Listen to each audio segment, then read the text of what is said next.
Ada 7 kelebihan dalam flat spender. Nak tahu apa dia? Sebelum saya berkongsi, follow saya dan repost video saya 1 kali. Salam satu hari, 1,000. Mesti ramai yang tertanya-tanya betul. Dan apa kelebihan kita dalam flat spender ni? Banyak korang nak saya kongsikan. Revolusi Peluang Kerjaya Digital, jaminan masa depan. Pertama ni, freedom. Bebas daripada bos, bebas daripada stres, bebas daripada segala-galanya.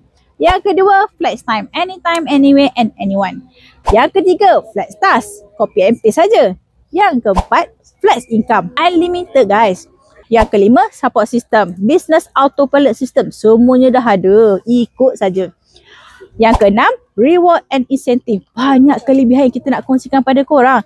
Ada EPF, ada extra bonus, ada gold, ada travel fund, ada car fund, ada house fund. Segala fund-fund ada kat sini. Yang penting, have fun. Enjoy saja. Sekali, multiply and lifestyle. Kita nak gandakan pendapatan kita. Kita nak gandakan semua aset-aset kita. Dan kita boleh pergi mana nak pergi. Boleh makan apa nak makan. Boleh pakai apa nak pakai. So, nak follow Seda Kerjaya Flex. Yang senang-senang kita buat. Yang susah-susah tu, kita bagi orang lain. Boleh kacang je. Kata nak buat yang senang-senang. Betul ke nak follow Kerjaya Flex ni ada syarat? Apa syaratnya? Syarat untuk sertai Kerjaya Flex ni. Yang pertama, tak perlu faham. Yang kedua, tak perlu pengalaman. Yang ketiga, tak perlu kelulusan. Yang keempat, terbuka kepada semua lapisan masyarakat. So korang dapat satu.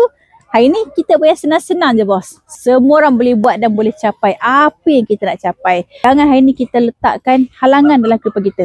Sama-sama kita buat, sama-sama kita dapat. Jumpa saya untuk next video.